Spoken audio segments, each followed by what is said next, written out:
Ever met someone who could talk their way out of a speeding ticket while convincing the officer they needed a new car? That was Ryan. His life's motto: honesty is the best policy for other people.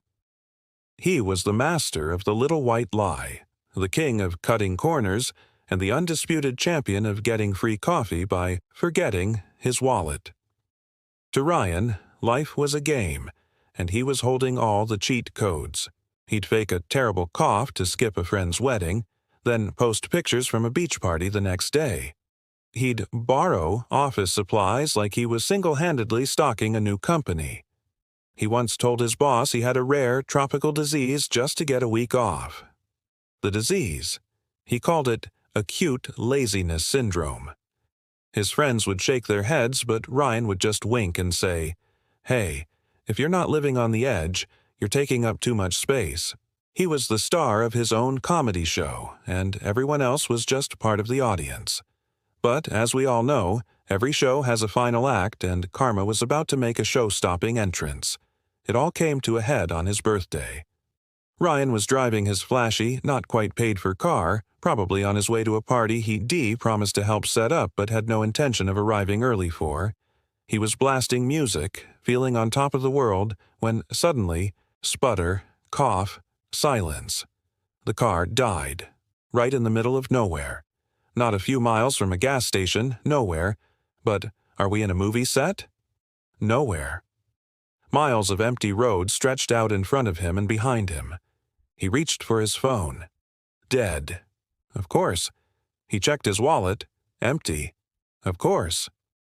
For the first time in his life, Ryan, the smooth talker, the master manipulator, had no moves left. He was stranded, alone, and the only person he could fool was himself into thinking someone he knew would magically appear. He sat on the hood of his car, the silence deafening. The sun began to set, painting the sky in colors he'd never noticed before. The comedy show was over. The star was officially stuck. As darkness fell, a beat-up old pickup truck rattled to a stop beside him. Ryan braced himself, expecting a gruff local to ask for money, or worse. Instead, an old man with kind eyes leaned out. "Car trouble, son." Before Ryan could even launch into a fabricated story, a woman from the passenger seat offered him a bottle of water.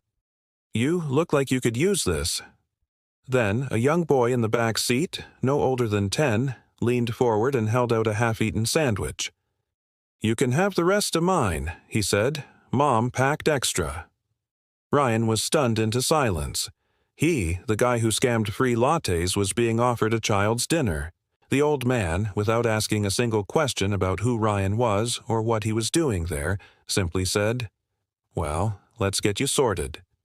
He popped his trunk, pulled out a tow rope, and with a strength that defied his age, began hooking it up to Ryan's car. No haggling, no suspicion, just pure, unadulterated kindness. They didn't want anything from him. They didn't even seem to care that he looked like a city slicker completely out of his element. Towing him to the nearest small town felt like the longest drive of Ryan's life. He sat in the passenger seat of the old truck, the smell of motor oil and honest-to-goodness hard work filling the cab. He tried to make small talk, to turn on the old Ryan charm, but the words felt hollow and fake. The family just smiled, sharing stories about their town, their farm, and their ridiculously stubborn goat named Bartholomew. They were genuine. They were real. And in their simple, unassuming presence, Ryan saw a reflection of everything he wasn't. When they reached the town's only mechanic, the old man unhooked the car. Ryan fumbled for an apology, explaining his empty wallet. The man just chuckled. "Don't you worry about it, son. We all get stuck sometimes. The important thing is to get back on the road." He patted Ryan on the shoulder, wished him a happy birthday after hearing him mention it, and drove off into the night, leaving Ryan standing under a flickering street lamp. Standing there, alone again but in a completely different way, a strange feeling washed over him. It was a cocktail of emotions he'd never bothered to order before. 1 part guilt, 2 parts gratitude, with a heavy splash of shame. The joke wasn't on his friends or his co-workers. The joke was on him. He had been playing a petty one-man game while the rest of the world was playing a team sport called humanity. He had been so busy collecting free coffees that he'd missed out on the free, priceless warmth of a helping hand.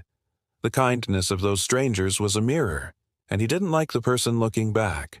He realized he'd spent years building walls to protect himself, only to find out he had been trapped inside them all along. That night, sitting on a dusty curb waiting for the mechanic to open in the morning, Ryan made a decision. It was time for a system update. It was time for Ryan 2.0. The journey home was different. Ryan wasn't just driving back, he was returning. The first thing he did was visit the friend whose wedding he coughed his way out of. He didn't make an excuse. He just looked him in the eye and said, "I'm sorry, I was a jerk. Your friendship means more to me than a lazy day off." The shock on his friend's face was followed by a slow grin and a hug.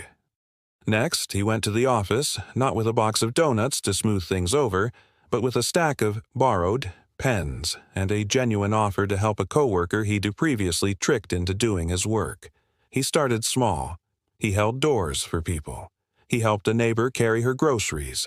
He even signed up for a volunteer service to help stranded drivers on weekends.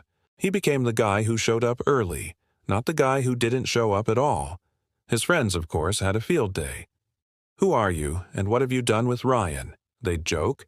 "Careful, everyone. Ryan 2.0 comes with honesty updates and a functional moral compass."